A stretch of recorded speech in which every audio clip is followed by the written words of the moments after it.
welcome to Good Good Comedy Theater! Without any further ado, please put your hands together for the premiere of We Have Fun, and welcome to the stage your hosts, Chip Chantry and Johnny Goodtime!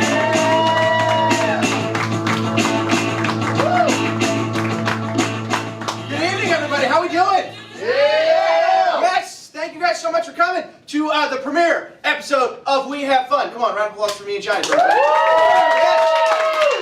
That is exciting.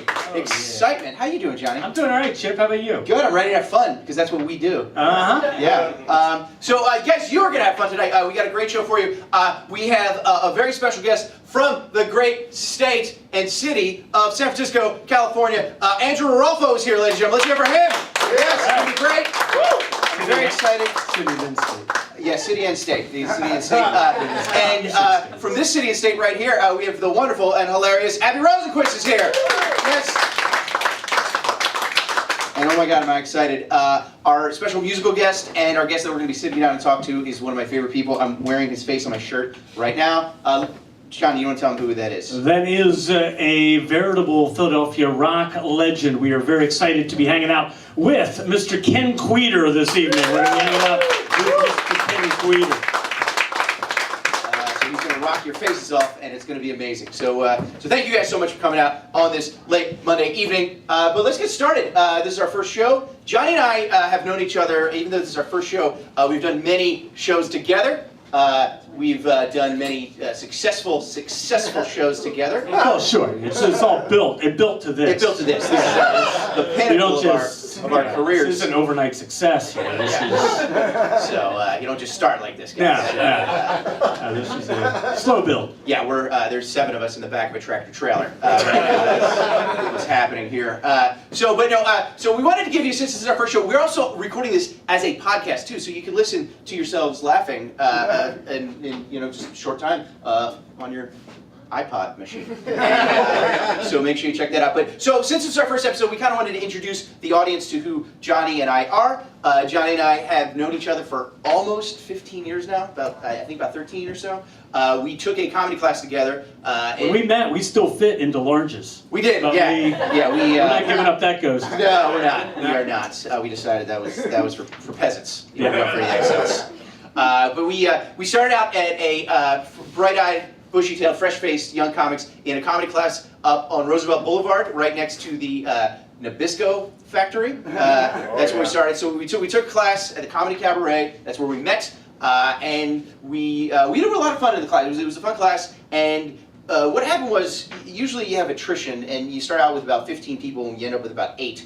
And we had a really good class. There was a lot of good comics who are still in the city to this day doing comedy, or actually some people in New York. But there was Johnny, myself, and then another comedian named Dan Goodman, who's up in New York now, very funny guy. The 3 of us kind of clung to each other, and we became very close friends, and we started doing shows together, and we'd always hang out at the open mic.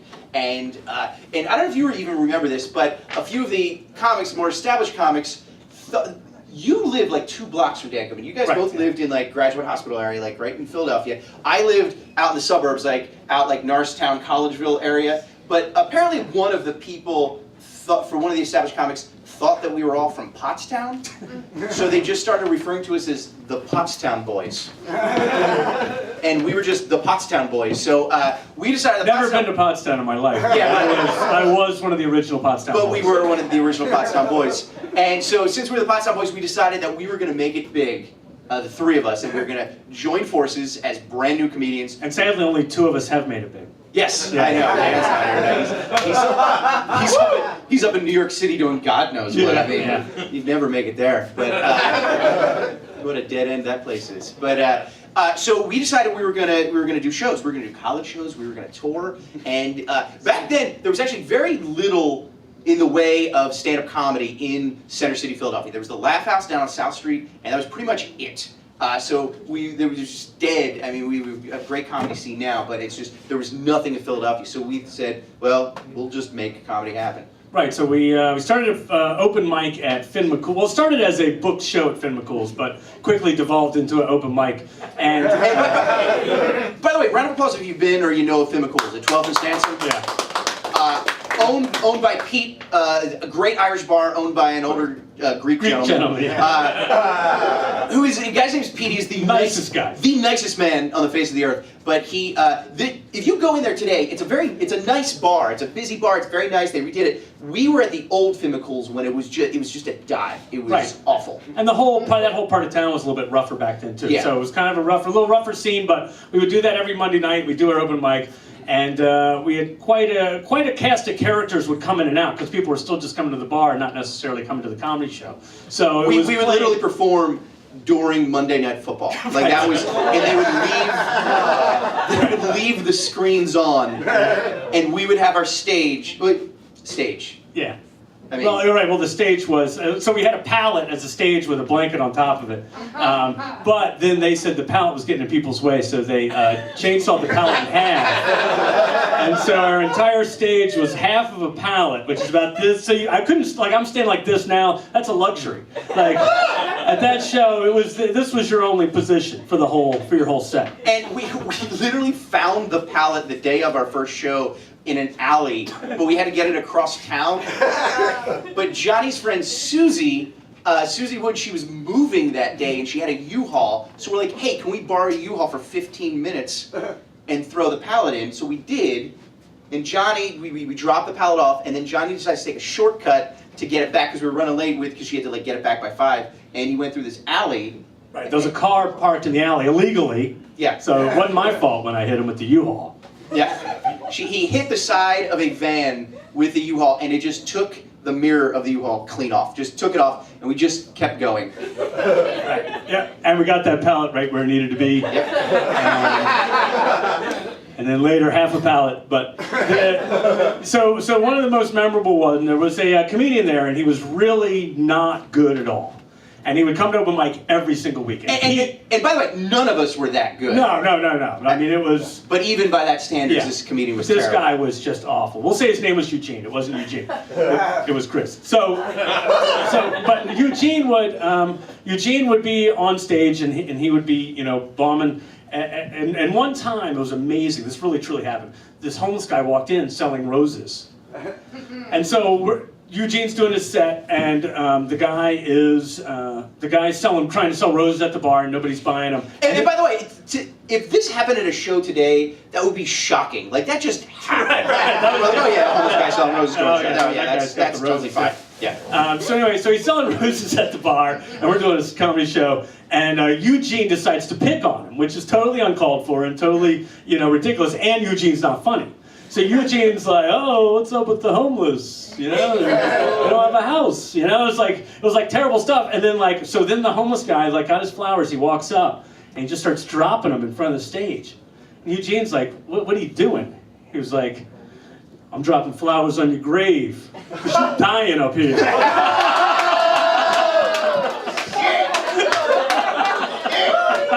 That was amazing. We did that show for 3 years. That was by far the biggest laugh anybody got. That was best joke of the 3-year run. Yeah. Absolutely. So because of that 3-year run every Monday night, and we wouldn't start the show, it was a 9 o'clock show, but they would just push it off kind of until after the football game was it was kind of out, it'd be second quarter. So we would start at 11 o'clock at night on a Monday, and I'd have to be teaching 4th graders the next morning. I had no sleep for 3 years. But one offshoot of that is that Pete, the nicest guy in the world, knew a guy who owned a sports bar in Northeast Philly who wanted to do a comedy show. Now right away, anybody here that does comedy, you hear that you know a guy who owns a sports bar in Northeast Philly. That's 3 red flags of you're not doing that show.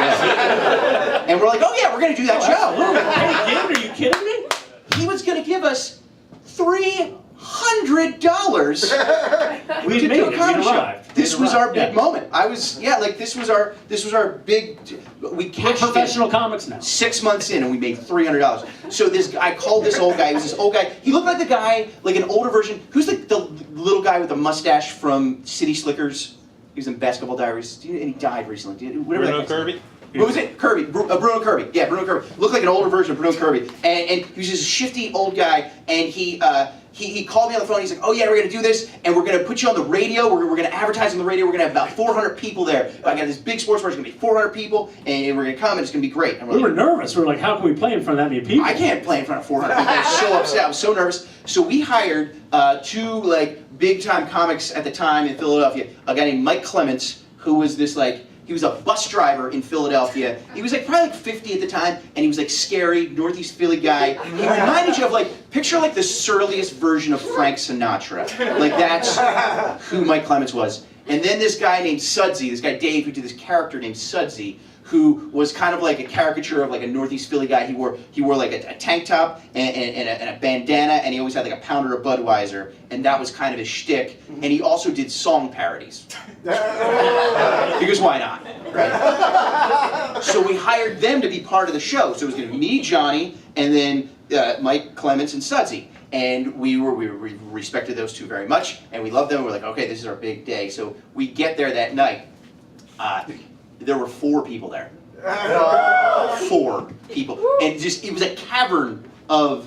Oh yeah, it was like a warehouse. It's a warehouse. Of a bar with like a pop shot, yeah. darts, Like, shuffleboard. The Flyers game performed, played on one of those like 9-screen TVs that made one big TV over top of the stage as we were performing for 4 people, or 2 couples who hated us. So I go up and I was... Let's go to a comedy show tonight and be pissed off. Yeah, and it was literally at Cottman and Castor Avenue, and we get up and I literally I showed up in nice shoes, khakis, and an Oxford shirt because I'm a fucking professional. So I go up and I host for like 10 minutes, and these people hated me. And then I brought up Johnny, and they hated him just as much as they hated me. And then we brought up Mike Clements, and Mike Clements is 2 minutes in, and he just goes into autopilot because he's like, fuck this, I don't care. I'm making $100 or whatever we gave him. And he just did 20 minutes of just to nothing, and they just sat there with their arms folded. And then the bar owner decided, and he told us, he was like, yeah, we really need to, the best thing for a comedy show for 4 people is we need to do a 15-minute intermission halfway through.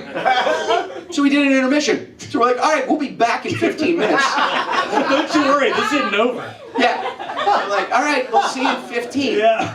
And in that 15 minutes, I tried to figure out a way just to leave, but I couldn't. Well, the good news was when we came back up, there was more people there. The Dart League had just started. Yeah. So now we were not only playing to 4 people, but also a lot of people who were really focused on darts. Like there was like 20 huge Northeast Philly guys in the back of the room on the other side of the bar, just in the same room, just having a dart league and just getting drunk and angry. Well, you know how there. quiet dart leagues are. Right, yeah. So very civilized. It wasn't really, gentlemen. yeah, it wasn't a distraction at all. So after the intermission, I come back up and I do another 5 minutes, and they hate it even more. And then I bring up Sudsy. And Sudsy was like, you know what, I'm gonna get these guys. And he was a Northeast Philly guy himself, rough around the edges. He's like, I got this, I'm gonna do this. So he goes up there and he like starts trying to be funny as he's doing it, and like they're kind of laughing a little bit. And then he's like, I'm gonna get the dark guys involved, and they're gonna come and sit down. It's gonna be great. So he starts kind of picking on them, but they're not having it at all. And he's like, he starts then getting mean with them because he's getting pissed. Right, and I'm not sure they realized he was a caricature. Like, I don't know if they knew he was a character on stage. Yeah. I think they just thought this asshole on stage. Yeah. They don't even know it's a comedy show. It's just some guy on stage with a microphone just picking on him at the Dart League. Yeah. Just So, like, and oh, by the way, a friend of mine who I taught with at the time, and who I kind of knew a little bit, showed up to the show a little bit late, and he was like sitting kind of in the back, like, "Hey, I'm here to see your career." And, so he's there, and so Sudsy decides, and it's not going well, but he's like, "All right, you know what? I'm going to do his song parodies. perfect time for song parodies. We're going to turn it around. We're turning this car around. It's going to be great." And he starts doing song parodies. His big song parodies, and like he basically had this karaoke track of this medley of all these songs. It was like a 10-minute medley where he would like sing and change the words. So it would be like karaoke versions, like his one big one, karaoke version of Van Halen's Jump, but instead it was Dump. Like I have to take a dump. Might as well dump. Song about going to the bathroom. Yeah, thank you. Dump. Dump, you know, and so he's doing that, But then the Dart League hates that even more. So The then he last thing starts Dart League wanted to hear was yelling at the Dart League with karaoke versions of songs like dipping and ebbing and flowing in the background, and he's just screaming at them, and they're screaming at him. So finally, during like I don't know, like it was like the Macarena, but it was the Cockarena, whatever. Like that's going on. This one huge dark guy named Timmy. I still to this day I remember his name was Timmy. He comes up and he's like, "Fuck you," blah blah. And he's coming to the stage, and the stage was kind of high, and Sudsy had his arm up like this, and he's like, "Yeah, fuck you," and they're like yelling at each other. because again, in Timmy's defense, he didn't know there was a comedy show that night. Yeah. He just thought there was a guy singing "Might As Well Dump" and then telling him to go fuck himself. Well, he's trying to play darts. So he's trying to play darts. So I mean, in hindsight, I give Timmy some credit. So, like in most comedy shows, the man who charged the stage grabbed the comedian by the leg, and then the comedian decides to kick Timmy right in the sternum. Just kicked him in the sternum and just threw him back into a table. Which, I don't know if you guys know anything about Dart League rules, but that means that the 20 other Dart League guys then rush the stage. They're not part of the fight too. And the two couples are sitting up there, they're just like, we did not sign up for any of this. We just heard about it on the radio. Yeah. All those ads. And all of a sudden there's a 20-person brawl, and we're just standing One guy there. picked up a chair and threw it at Sudsy. Oh yeah, there was a chair went through. This was the first gig ever. The chair flew through the audience, and we're standing there and we're ready to go in, and I'm like, I'm wearing khakis. And then the coolest, toughest thing I've ever heard anyone ever say in my entire life happened. Mike Clements, the bus driver who's like tough, like picture like tough Frank Sinatra, he was sitting at the bar, he comes walking around from behind the bar, just like walking with a heavy face, rolling up his sleeves, walking to the brawl, the melee, and he walks past us, and he just says these words to us, as cool as a cucumber. Watches off, boys. I don't even know what it do you know what it means? I didn't even know what it meant. I was still like, that's the most badass thing I've ever heard in my life. What we think it means is like, he's been in so many fights, he knows you need to remove your watch first because you're going to lose your watch as you're throwing punches. With all the punches. I mean, you can see with Chip and I, we throw pretty many punches. A lot of punches. Yeah. So we take our watches off, because we wear watches to like time yourself. So we took our watches off and we just jumped into this melee, and we just started throwing haymakers. And like, luckily, most of the dark guys are trying to like ease the situation. It was like a baseball brawl, like where like the guys run to the mound and everybody's. So we're just like wrangling each other and like pulling each other off, and I'm grabbing people by the hair and the back of the shirt, and we're in there. And all of a sudden, I hear a tap. I feel a tap on my shoulder, and it was my buddy who I taught with, and he's like, "Hey man, I gotta get up early, so I'm gonna go. I'll see you." And he's like, "Please."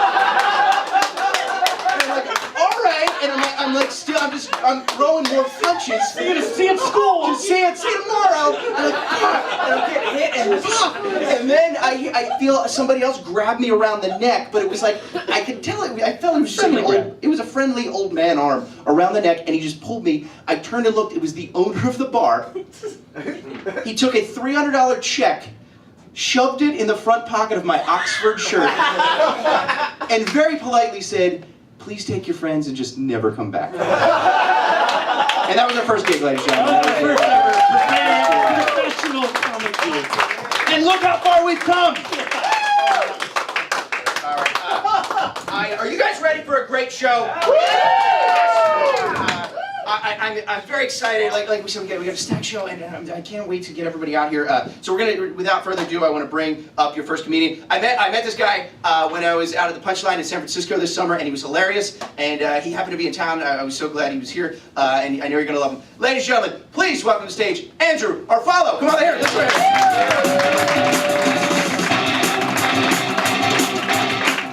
Oh, thanks for having me. I'll have a fun town. I don't know why I sounded insincere when I said that. I like it here. It's dope. I hope you all are feeling okay. You enjoying this? Yeah? Good. That's good. I'm feeling good. I'm feeling real good. I like having a man bun. Yeah, I think it's dope. Yeah, mostly because since I got this, people avoid conflict with me. And I think that's because when you have my face and rock this hair, people just assume you have a sword. Right?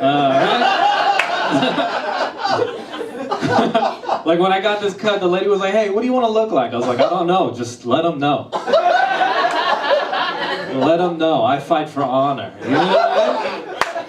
I like it a lot. It's easily made me a more confident person. Look at my shirt. But also, it's made me so confident that today I took a dick pic at the gym. Yes, I did. And oh my God, was that guy pissed? Don't do it. Don't do it. What's he gonna do though? Fight me? I may or may not have a katana in my Adidas bag.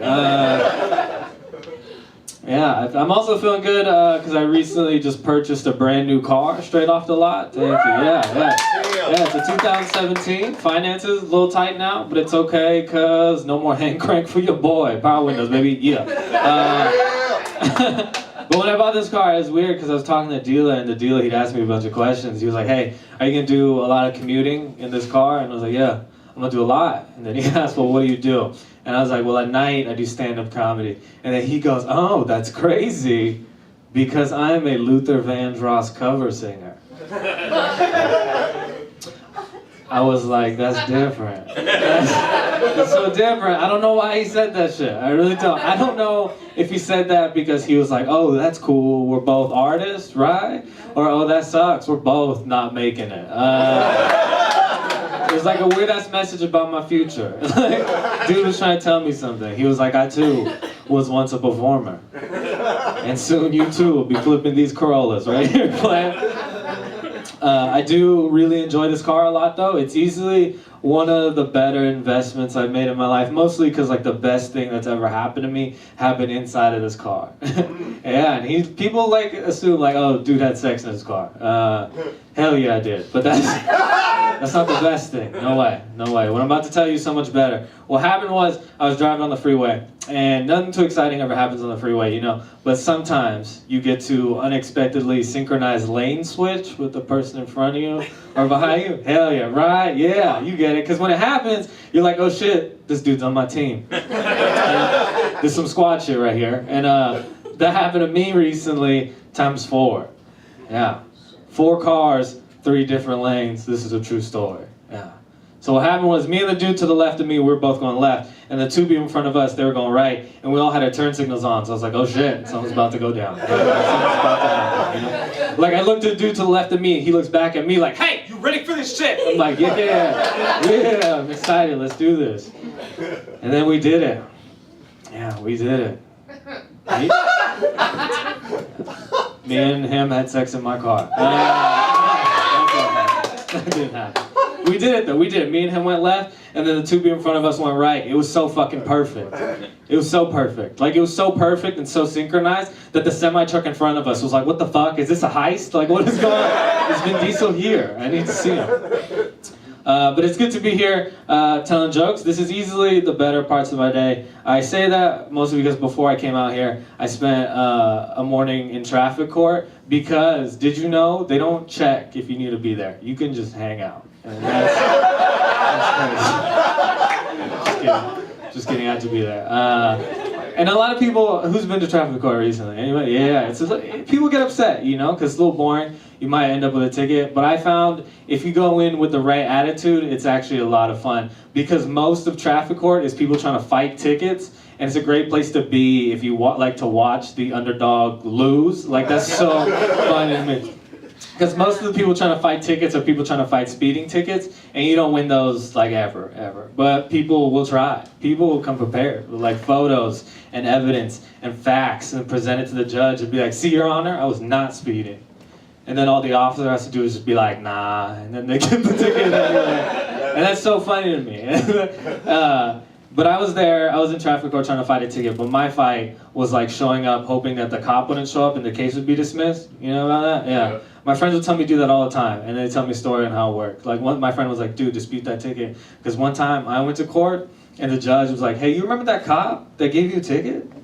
Because we don't. And then air horns and balloons and shit. And I was like, "What? You can do that?" So I disputed the ticket. I disputed it, and I showed up to court, and dude also showed up.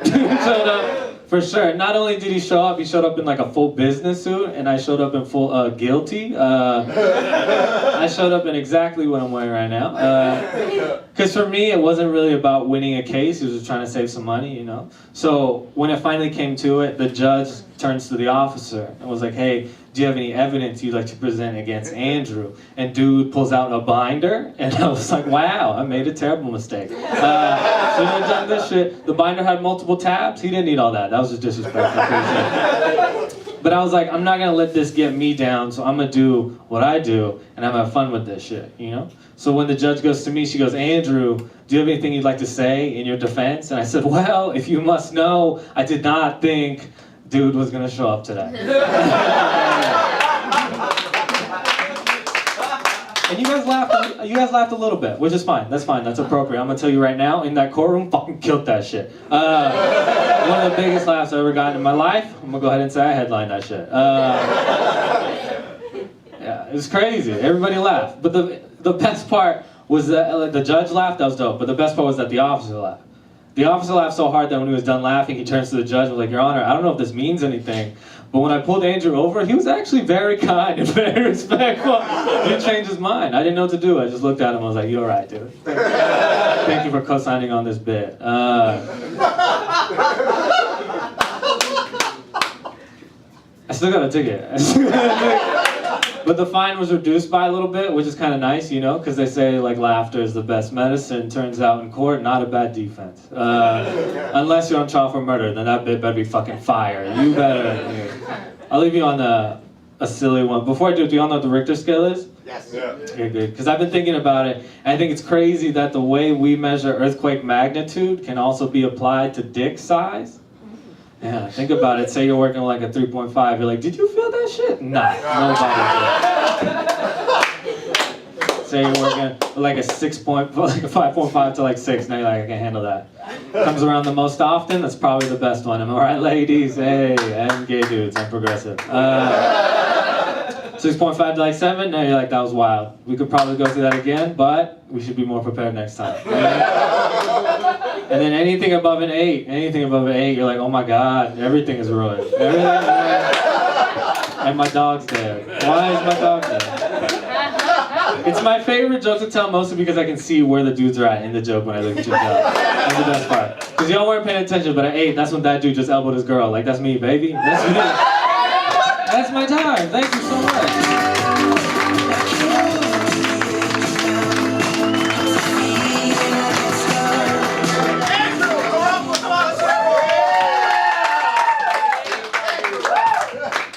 By the way, I'm going to say it right up front. I practiced your name like for like 15 minutes beforehand. And I was you like, I'm got gonna it say wrong. And I totally got it wrong. That's not Orfalo. Andrew Orolfo. And I said, "Thank God I don't have a job where I have to speak in a microphone for a living." So one more time for Andrew. Come on, let's hear it. So, Jose, thanks for. So this is your first time in Philadelphia, right? Yeah. How are you enjoying it? It's a lot of fun. When I first got here, I kind of felt homesick, you know? Yeah. And then I was walking downtown and I stepped in poop, and I was like, "This is exactly like San Francisco." Except the poop here is dog poop, not human poop. You know, we try to keep it open. That's good. Now, so you're from San Francisco originally? Yeah. Yeah. Where I live like right outside of it. Right. Yeah. Right outside. So, you started comedy in San Francisco, but you've done a couple of shows here this week so far, right? Yeah. I had a lot of fun. Any differences you've noticed, like between crowds or shows in Philly compared to San Fran? You can be honest. It's pretty much the same. Like, Yeah. it's a lot of fun shows, a lot of cool comics. Yeah. Really cool people. Good, man. Yeah. Now, you were in town for a wedding, is that right? Yeah. Yeah. That's not Yeah. your wedding. No, it was my girlfriend's friend's Your girlfriend's wedding. wedding. Nice. Yeah. What did you take the sights? Any the whole Liberty Bell, all that stuff? Yeah, that kind of stuff?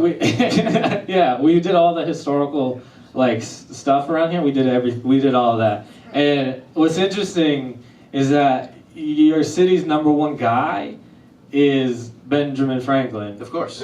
but at a close #2 is fucking Rocky. Yeah. Which is interesting to me.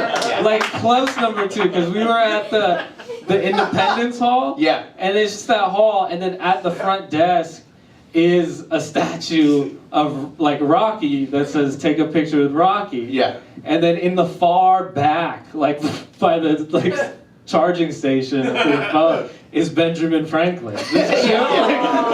Like right next to like a bunch of unused Segways. So weird. Well, I mean, Rocky was technically the father of the Constitution. Yeah.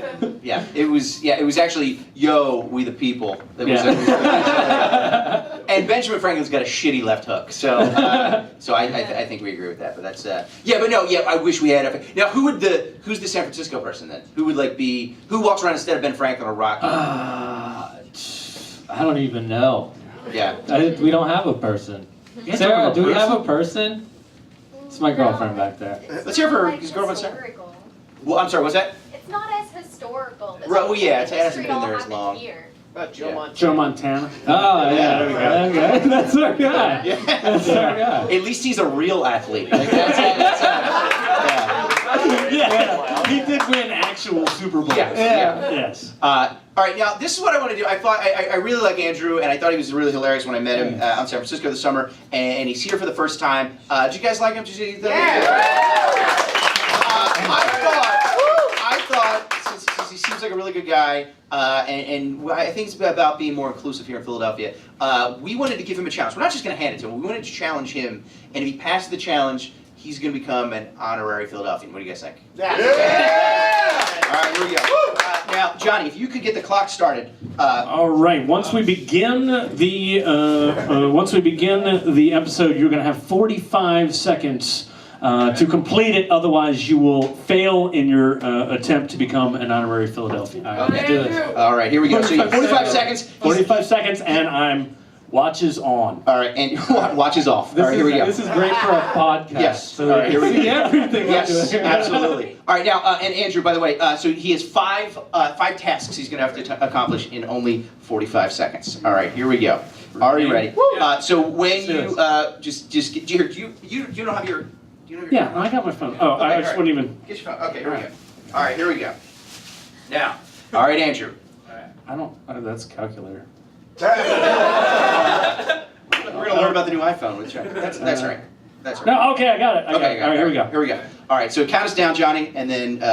Ready? 3, 2, 1, go! Okay, put on this Eagles jersey. Eagles jersey on. Eagles jersey on. Quick. Eagles jersey. Come on, put it on. Put it on. Eagles jersey. Get it on, Andrew. Time is wasted. Eat these crimpets. Eat these crimpets. Eat the crimpets. Come on, eat the crimpets, Andrew. 30 seconds. You've got 30 seconds. Talk shit about the Dallas Cowboys. Talk shit about the Dallas Cowboys. Fuck Tony Romo. Yeah!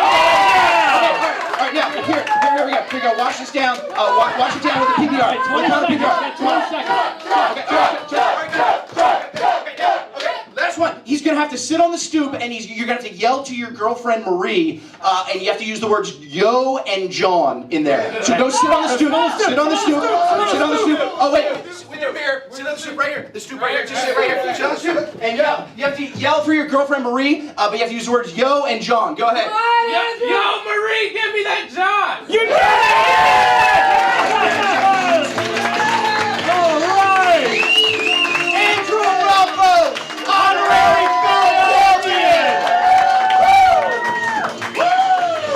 Give it one more time for him, ladies and gentlemen. Andrew Ralpho.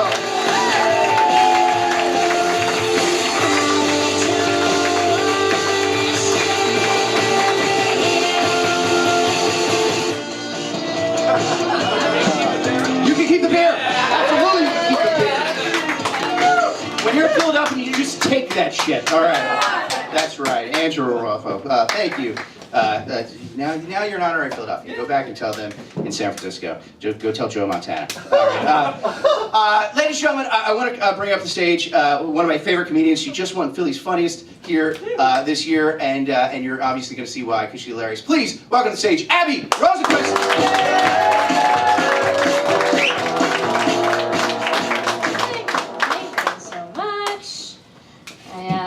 I played rugby in college, and so sometimes people just assume I'm a lesbian. But just so you guys know, not all girls who play rugby have come out yet, so shut up.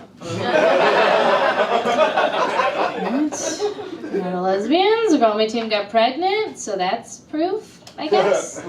And it's scary finding out a girl rugby team is pregnant because that means like we are not tackling hard enough in practice. You know, so step it up. Thank you. I feel like going down on a woman for the first time would be a similar feeling to being handed a baby for the first time, right? She's like, I don't know what I'm doing. And you're like, oh, this is kind of fun. And you're like, how long do I have to do this? I don't want to do this anymore.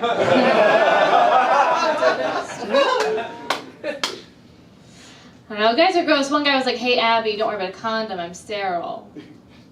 I was like, that is not what I'm worried about. I can go to Planned Parenthood. There's no Planned Herpyhood that I can go to. So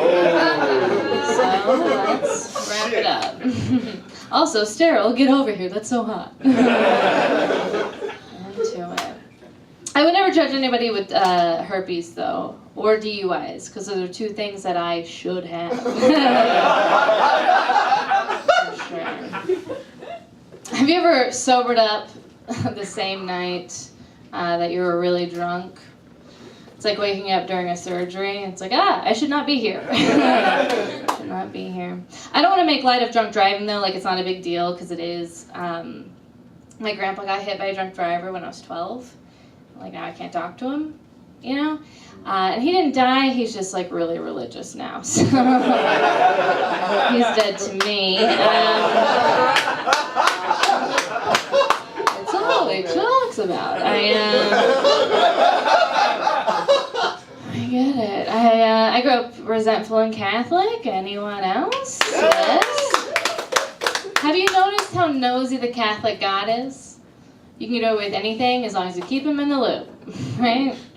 And that's why I think God is a woman. It's like, I won't be mad, just tell me. That is a trap. Good luck. It's funny too, because like whenever somebody like does like charity work or like helps the homeless, people are like, oh, you're doing the Lord's work. And I'm like, yeah, you're right, this is his fucking job. Get down here. My stepdad is super Catholic. He hates when I say God damn it around him, and so last time I said God damn it, he got mad. I was like, oh no, I meant like the Muslim God. And he said, yeah, screw that guy. He's fun. He's very worried about my soul. He's like, what if God is real? Aren't you worried? What are you going to do? I'm like, I'm not worried God is real. I'm worried your God is real. Right? I'm worried I'm going to get up there, and God's like, what's up? Should I get tits? I'm like, oh no. I didn't realize God was Italian. Do you guys know Italians? Fun. I don't know. People say like you can't choose your family. It's like, yeah, but your mom can choose your stepdad, and that sucks. She doesn't make good choices. She voted for Trump also. I know. I think it's because I wouldn't watch reality TV with her growing up, and so now she's making me watch it. Right, that's what this is. Not funny, but deep, right? Okay. I don't know. Have you ever, like, out of reflex, went to, like, grab a fly, and then you do, and you're like, shit, I didn't want that. That's how I feel every time I offer to split a check, and the guy says yes. I'm like, oh, this is my fault, but I didn't expect that. For sure.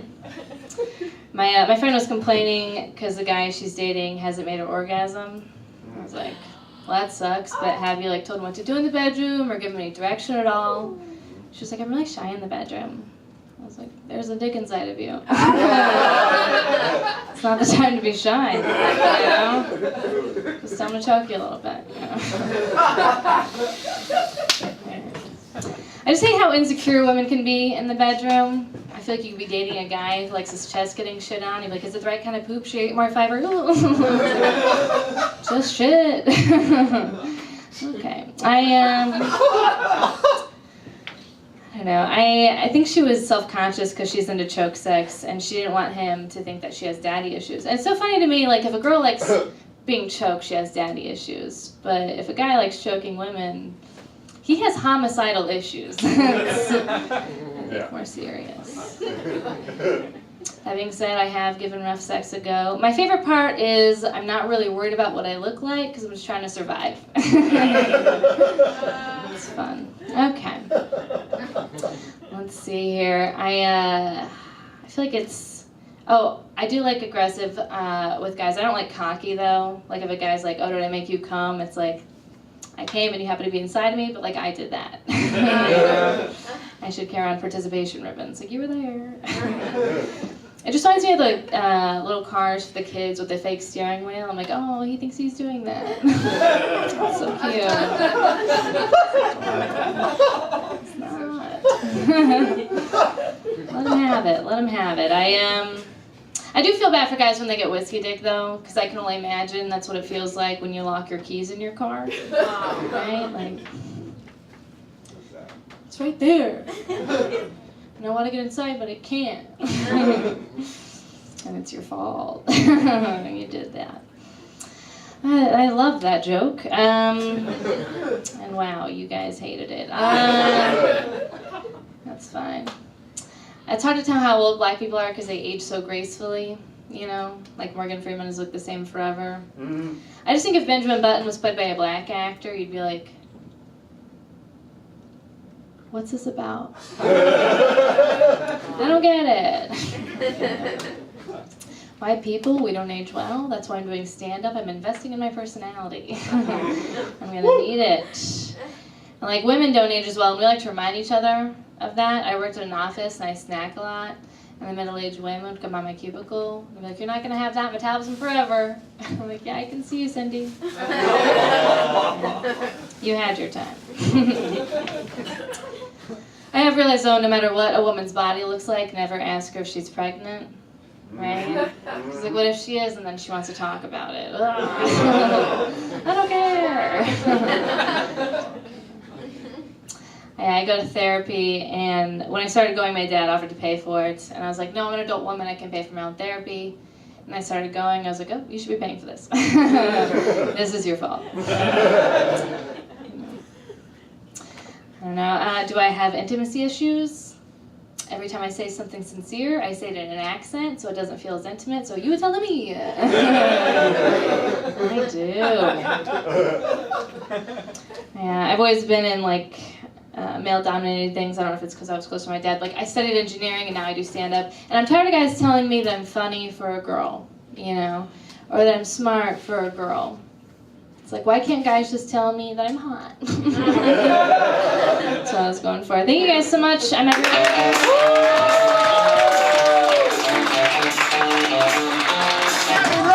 Let's hear it for Thanks for coming, Abby. Abby, congratulations again on winning Philly's Funniest. That was great. Big honor. Let's hear for one more time for that. Here's something really cool. Some of you know, if you're on stage right now and you won Philly's Funniest, raise your hand. That's Johnny didn't win. Okay, maybe you get him something. Yeah.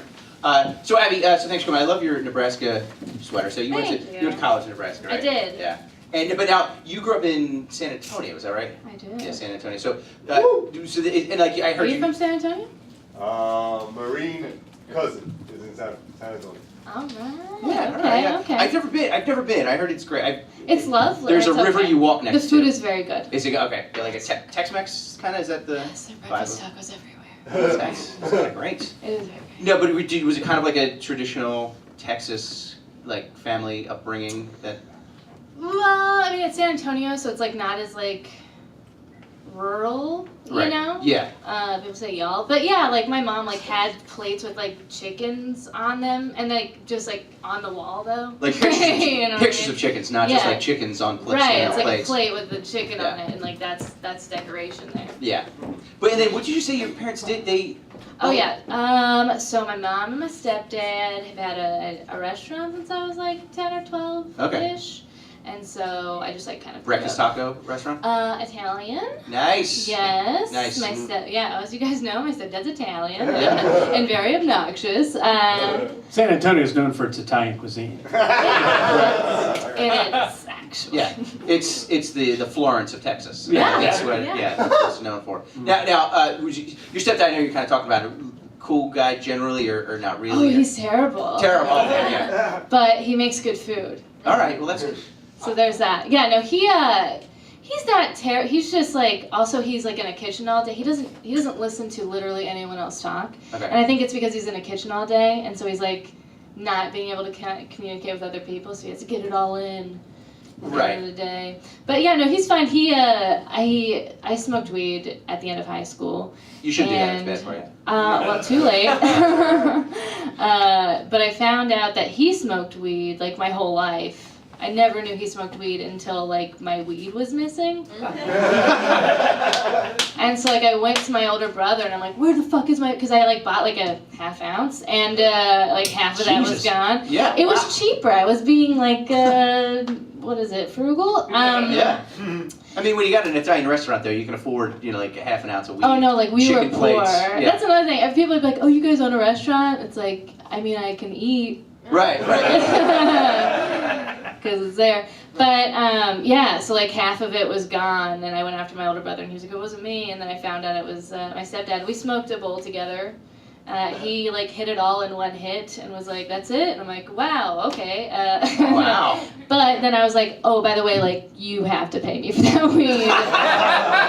I'm in high school, what are you doing? Yeah. Just taking your stash. That's great. Yeah. Now, did you work at the restaurant growing up? Oh yeah, since Yeah. I was like 11 or 12. Yeah. So it's like, yeah, they're child labor laws, but like they don't apply to family businesses. Of course not. That. He's skirting the weed laws. He's going to skirt that too. Yeah. Absolutely. No, Now, he paid me in weed. did you have any other like interesting jobs like in San Antonio, or did you just work through? I worked there a lot. I worked at a Laser Quest. Are you guys familiar with Laser Quest? Wow, I thought it was cool when I first started. Wait, And, Laser Quest like laser. Like laser tag. Like laser tag. Yeah. Like a and- like a Were you like a warehouse. professional laser tag player? No, I Oh. was not good. But I was like the marshal, so it's like I was like the person who's in the maze. Like if people need help, they're like Marshall, Marshall, Marshall, and like I have to go find them and like help them. Wait, It was kind of like what- being in war. Like you were Yeah. like being sent out. Wait, as what sort kind of a- help does a laser tag player need? Sometimes the guns, Like what? Like a shell? Like I've been hit. Like what? they won't stop. Yeah, no, like I'd have to like fix their guns and stuff. But Saving Private Ryan. But that's. Yeah, no, I thought it was really cool, and then realized how fucking lame it was. Because you also have to like give speeches to like the group of people who are about to go in, and be like Right. super excited and cheesy about it. But then it would be like cute guys my age, and I'd be like, fuck, because like my manager like in the back making sure I'm doing it. Right. But so But- did you meet guys? Was that a good way to Oh, meet okay. guys? So yeah. So so I was working one day, and I was dating a guy who we should have broken up like a long time ago, and he was like, I want to talk. I'm like, I'm at work, and so I thought that would make it so he wouldn't come. He did. He came while I was working, and then paid to play a game, and then I was like trying to avoid him in the maze, and he found me, and then he was like trying to talk about our relationship. So you have to have a heart-to-heart while you're marshaling Yes. a laser tag Yes. game. And then we broke up. In the maze. Oh man, that's a hard walk home after that. Yeah. No, Like, a he's just- laser tag he's made just- sure you know how to get. He's just crying and like unvelcroing his vest. And just, Yeah, it was weird. He like, because like you have to go back into like the airlock, whatever, and put all the stuff away, and he like put his stuff away. And then kissed me on the cheek and like walked out. Anyway, that's actually just sad. But he was a very nice guy. Yeah, it sucks it didn't work out. And he hasn't been able to play laser tag since. Yeah, that's. I would guess not. Wow. Could you imagine not being able to play laser tag? No, cannot. ever Can you imagine again. driving past a laser tag place and just remembering Abby? Okay, Abby. Now, as you know, Johnny is the preeminent quizmaster in Philadelphia, and Okay. he did some studying up on you and your history, your background, and he has some questions that he wants to ask you. Based on your life, and he's one of the best quizmasters ever. So go ahead, Johnny. Let's wrap up our interview here with a couple. Five. You have 5 questions for it? 3. 3. Okay. Go ahead. But you're quizzing me about myself? Yeah. Perfect. Yeah, we're gonna see how well you know your stuff. All right. So, first of all, you were born in San Fernando. So let's get to our first question. No. I wasn't born in San Fernando. She said San Antonio. I wasn't born in San Antonio. Oh. All right, let's get to our first question. What community will you find just west of San Fernando? The Valley? Yeah. I don't know. Mission Hills. Oh, okay. Mission Oh, Hills. yeah. Oh, but that's she right, wasn't- that's right. Thought you'd know wasn't- that, considering you're I- from there. No, she wasn't born in San Yeah, Fernando. wait, is this like Question number trivia? 2. Okay. It says here you spent a few years at the University of Nebraska. Yep. What are the names of Nebraska's sports teams? The one individual name, it's the Cornhuskers? Oh, no, sorry. No, what? No, it's the Fighting Irish. Oh, I don't think The that. Nebraska Fighting I don't Irish. think that that's true. No, I don't think that's true No, at I all. think can't that's accept- Notre Dame. no, I That's- can't that's not- Definitely, that's No, definitely it's a Notre good Dame. guess. You're wrong. All right, so question number 3. You only got one more left. All right. We used to be the Bug Eaters. The Cornhuskers were Yeah, the Bug Eaters? They were originally Is that a real Bug thing? Eaters. Yeah. Like I an- think you mean the Fighting Irish were the Bug Eaters. Oh, oh. All right. All right. All right. So on your bio, it says you're an engineer. I have a degree. What kind of, like, all right. What engineer had a famous wreck on the Illinois Central Railroad on April 30th, I don't think- 1900? I think she's like an engineer, like- Immortalized in song and verse. No, I don't think like a train. She's not a train engineer. You don't know what I know. All right. Okay. All right. George Washington. No. Oh, okay. No. Who was it? Anybody know in the crowd? Abraham. Anybody? 1900s? 1900, famous wreck. There's been a lot of songs. The Grateful Dead did a song about this guy. Oh. Oh. Wait, So what? close. Casey Anthony. That's not right. That concludes the quiz. I'm sorry you didn't That's not get right, it Johnny. correct. Johnny, Well, that's I'm not. having you anyway. That's not right at all, Johnny. It's not Casey Anthony. That's- Yeah, Yeah, it's the Casey. famous train engineer. No, that's Riding that different. train, high on cocaine. Casey Anthony, better know your speed. Oh, no. I don't think that's the case. She killed her kid. Oh, Yeah, like, Yeah. oh. maybe it was just one? Yeah. Oh, yeah. Well, sorry. That's I one. didn't- We'll let her off. Yeah, it's just Yeah. one kid. It's only one kid. All right, well, thanks for coming on out with us here What a today. way to end Sorry about that. kid. Ladies and gentlemen, Abby Rose quiz.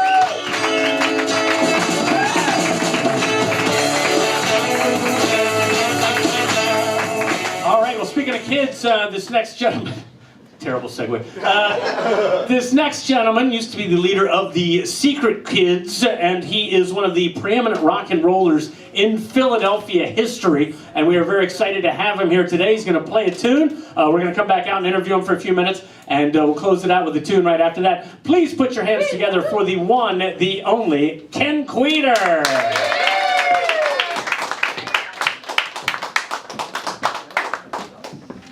Thank you, guys. Hey, it's great to be here. Thanks for having me here. It's great. Let's see. I think I'll do an observational piece about crack cocaine. Because you get such a bad rap in the media. It's really no big deal. So I just thought I would give you a different perspective.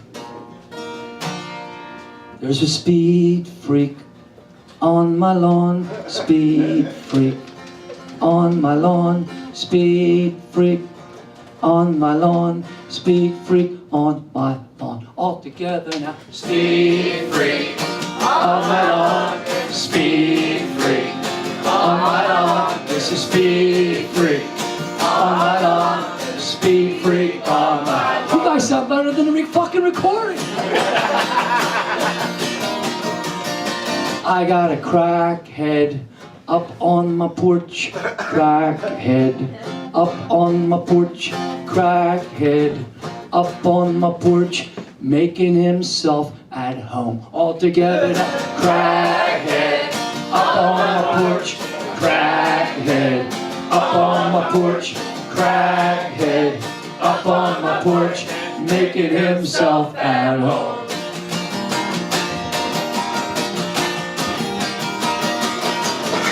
The welcoming committee down by the Wawa. There's a welcoming committee down by the Wawa. There's a welcoming committee down by the Wawa, making it difficult to enter and more difficult to exit. There's a welcoming committee down by the Wawa. Welcoming committee down by the Wawa. Welcoming committee down by the Wawa, making it difficult to enter and more difficult to exit. Sorry about squeezing all those lyrics in within about 1 second there. Andy Griffith, Nick at Night, Andy Griffith, TV Land, Andy Griffith, Nick at Night, there's a speed freak on your lawn. Andy Griffith, Nick at Night, Andy Griffith, TV Land, Andy Griffith, Nick at Night, there's a speed freak on your lawn. Feel free to whistle, ready?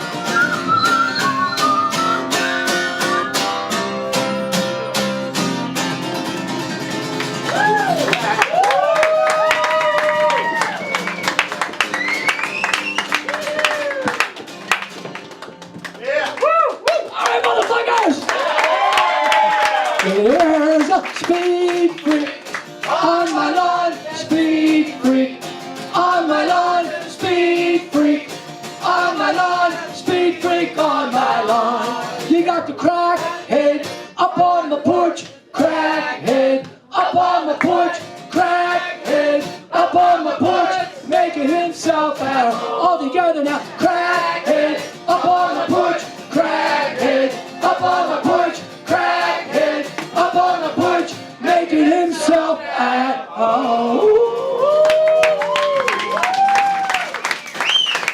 Yeah. Thank you.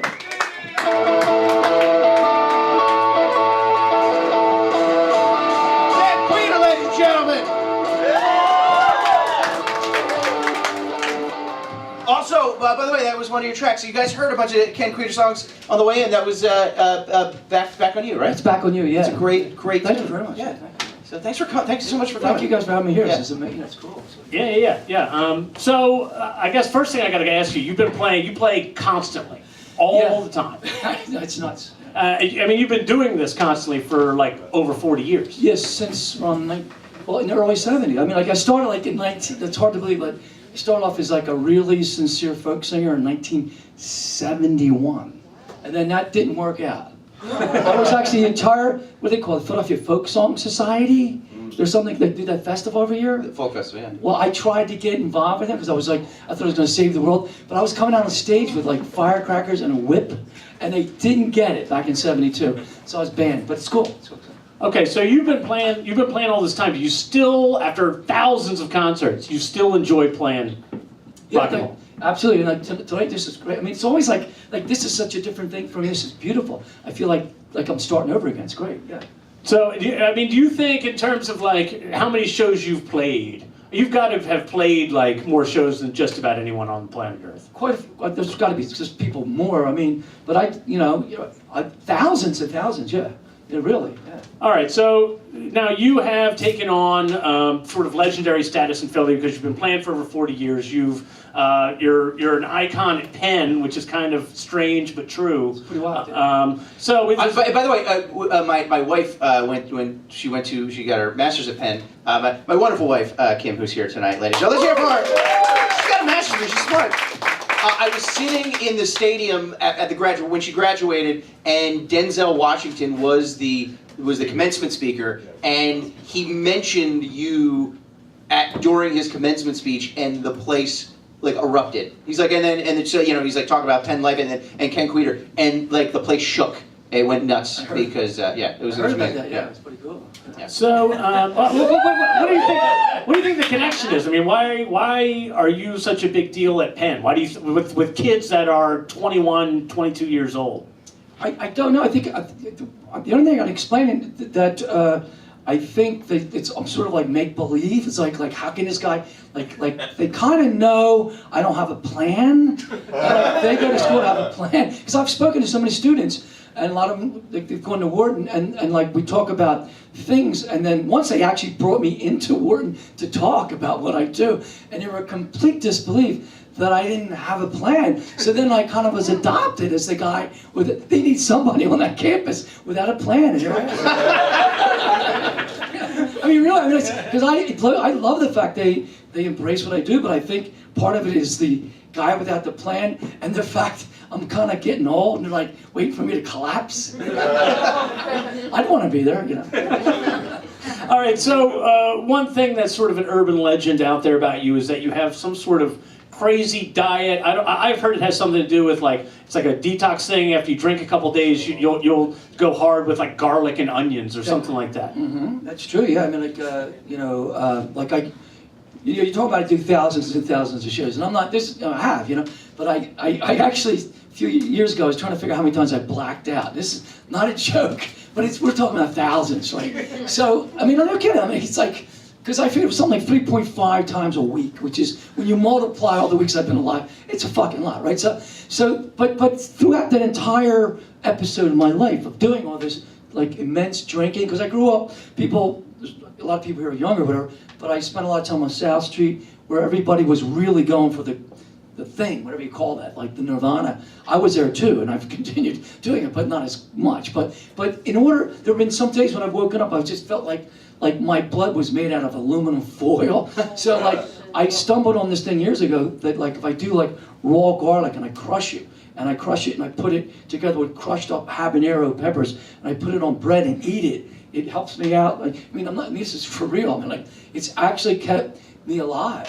Yeah. And so you're hungover, and you crush it up and you just eat I'll put hot pepper and garlic sandwich. Super hot, like habanero, not even, you know, and then crushed garlic, raw. Yeah. If you cook garlic, you're cheating yourself. Remember that? Because when it's raw, it's got something called allicin in, ALICYN, and that's the stuff that really revives me. Like it takes like 4 or 5 hours, but then the light comes back in my eyes. Because we're talking about like I've done some really self-destructive stuff, but garlic and hot peppers, yeah. I think we're all gonna have a garlic and pepper sandwich tomorrow. That is my breakfast. So there's another diet thing you have that's like you don't eat things that end in vowels or something like that. If it's man-made and it ends in a vowel, if it's coming out of the ground like a potato, I can do it. But if it's man-made, like lasagna or like things, you can mention some things that end in a vowel, like cake, pie, P-I-2. Pie's got 2 fucking vowels. That motherfucker's done. Pizza, I've never had pizza. Cheese is fucked, it's got 3 vowels, right?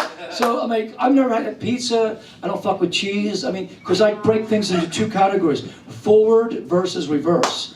And vowels, man-made things with vowels are reverse, and things that mostly end in consonants or coming out of the ground end in a vowel or consonant are forward. Now, garlic is in itself, and hot peppers are levels above this theory, right? Because they're like really forward, And forward, you mean like it's just moving your health forward?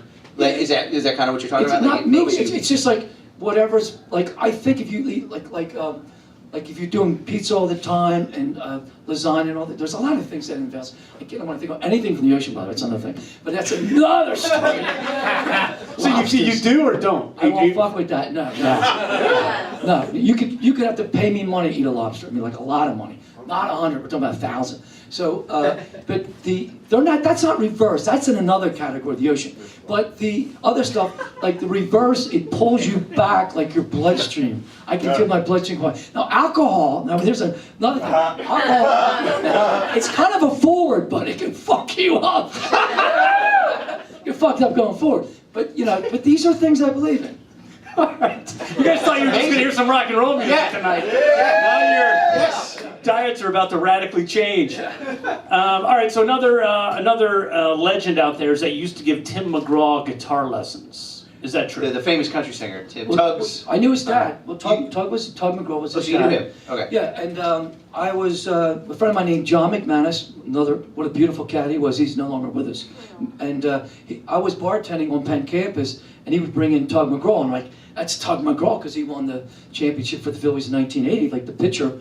And then Tug used to come all the time, and like one day I can't believe this. Tug McGraw to me is like up there, and he sheepishly says to me, I got a son named Tim. Can I bring him to your gigs? I'm like, fuck, you're Tug McGraw. Whatever you want to do, come by, So he brought his son, who was about 18 or 19 at the time, and I would bring Tim on stage on South Street. So I didn't really teach him guitar, but I would bring him into my shows, and he was just a kid, and he was so shy that we did about 5 of those episodes, And then like he moved to Nashville, and then but he kept in touch. And but yeah, he very nice person. You know. Yeah. Wow. Oh. That's Nice. incredible. So, what we talked earlier, and we can probably close out with this, but we talked earlier about one of the craziest shows that we ever did. I have to think that you've done some pretty raucous, crazy shows. I mean, you've played, 50,000 shows over the years, probably. Like, there's got to be some ones that were crazier than others. I mean, there's a lot of crazy shows. It's what happened after the show, that kind of shit, that happened. Like one time. Go on. I was briefly working for the government again. I was in and out of the government because I was always broke and whatever. But so that's another story. But like one time I did this gig. I was up like for like 400 hours. Went to work for the government. Don't think I got much done. But I had to do a gig up at this place called Philly Filet Mignon. Like PH, like Philly Mignon. Sounds classy. Sounds really They were classy. really clever. They were fucking clever, these guys, right? And everybody, I'm upstairs, I'm like really tired. The guy goes, I got some meth. He dumps like a fucking ounce, right? And I'm not even a meth head at the time, right? But I'm going, fuck, I was doing the government job. That fits in. So I'm doing the meth. I go downstairs. I do one of the worst shows of my life. I go to the men's room, and this dude goes, we're like at the urinal. He goes, hey man, you do Tuies? Do you know what Tuies is? No. This is a generational thing. Tuinol. They're actually Tuinols. Google this shit, right? You can't really get them anymore. I mean, you've heard of Quaaludes and shit. Tuies were really good. So anyway, dude, I just gotten some Tuinols. I was coming from New York City, bought some Tuies off this stranger, this woman I didn't know. I ended up at the Society Hill Towers, went to a party, got fucked up more on the Tuies. I came out and I took a fucking fire extinguisher, filled the elevator up, left, and as this guy, I'm next into the urinal taking a piss, and this guy's talking about Tuies. I go, the last time I took them, I was on the elevator filling it up with foam. Fucking yeah, I'll take a fucking Tuies. Fucking yeah. So I grabbed the Tuinols. So I took a Tuinol, then I was supposed to get a train. I missed the train in the rain, right? This is all important. I think I don't mind. Yeah. So I missed the train. One Tuinol is enough to fuck anybody up. I was on a half a bottle of Jack Daniels and a Tuinol. I got 3 Tuinols for $10, right? So I had 2 more in the pocket, right? So I missed the train. I go, this is boring. I got to take another Tui. Mistake, by the way.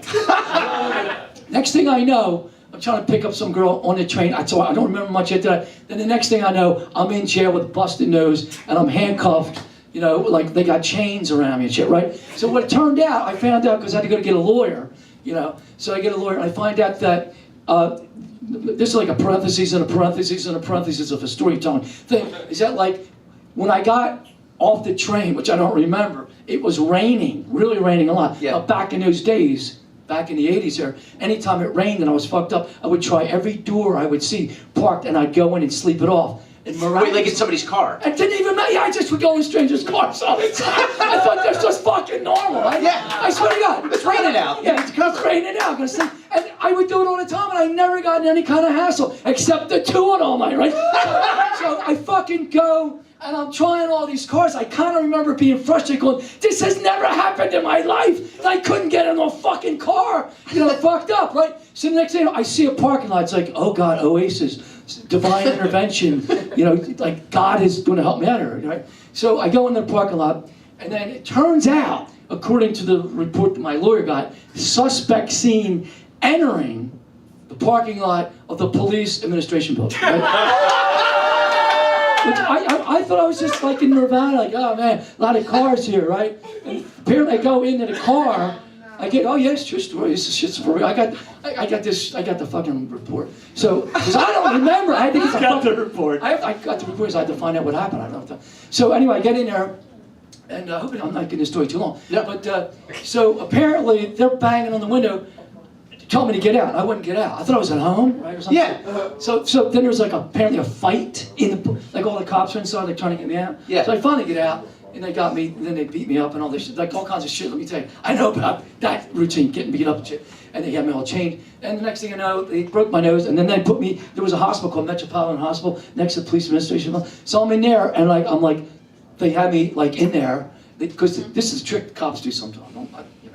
Some cops, not all cops, but that rather than stitch me up, they put a butterfly Band-Aid on it. So with that, when you do go to court, because you're going to court, you can't use like some kind of police brutality against it, but that's another story. So anyway, so the thing is like,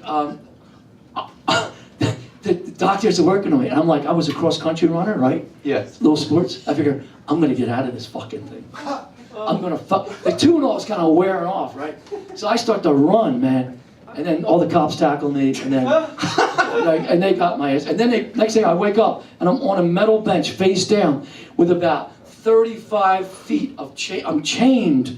Like I'm on a chain. Like on my chain, this fucking. And it was like this woman cop coming with a baton gun.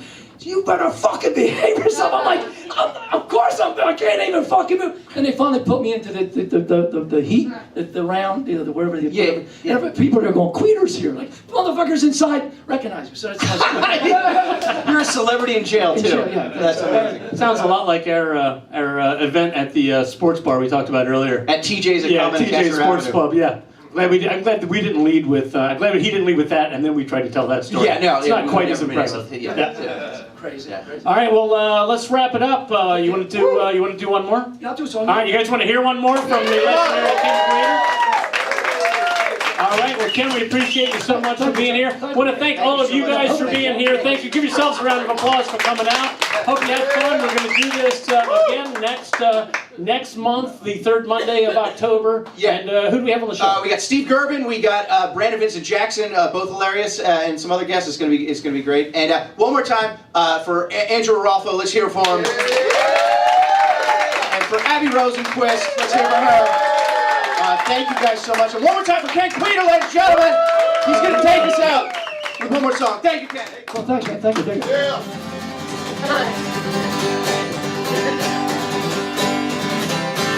I was going to either do a Johnny Cash song or one of my songs. Let's take a vote real quick. Johnny Cash. Yours. I'll do a song about heroin. How's that? I got mixed up with all the other babies in the same hospital. I was a lonely little child, caught up in the courtesy, the mystery, the irony of my childhood. But then I met you at the meeting, and I thought that you were at the meet for the same reason. At the meeting for the same reason that I was at the meeting too. But then I lost you at the meeting, and it left me feeling terribly black and blue. I said, doctor, what can I take? He said, Queter, you gotta take some heroin.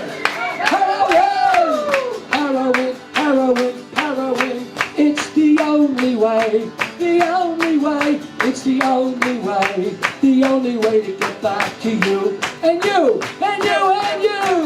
Heroin. It's the only way. It's the only way to get back to you. And you. I said heroin. It's the only way. It's the only way to get back to you. And you. But my neighbors disagree. They go, not in this neighborhood.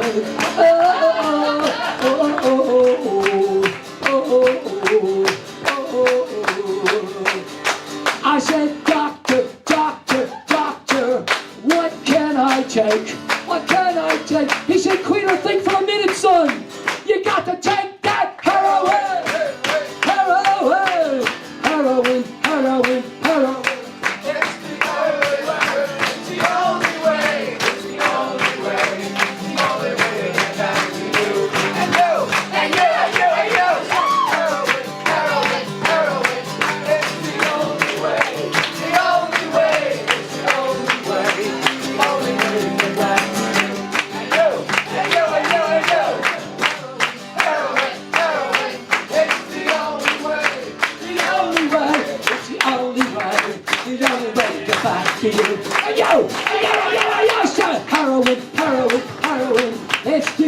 only way. It's the only way. It is the only way. It's the only motherfucking civilized way for me to get back to you.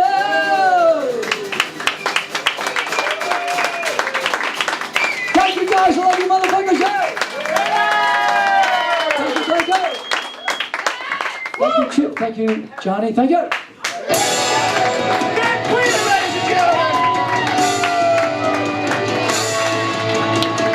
Ladies and gentlemen, thanks for coming out to We Have Fun. If you like the show, please leave a couple bucks in the donation bin on your way out. All that money goes straight to Chip and Johnny for putting this whole show together. So drop a couple dollars in that bucket on your way out the door. Come on back tomorrow night and every other night for the rest of your life. It's Googie Comedy Theater.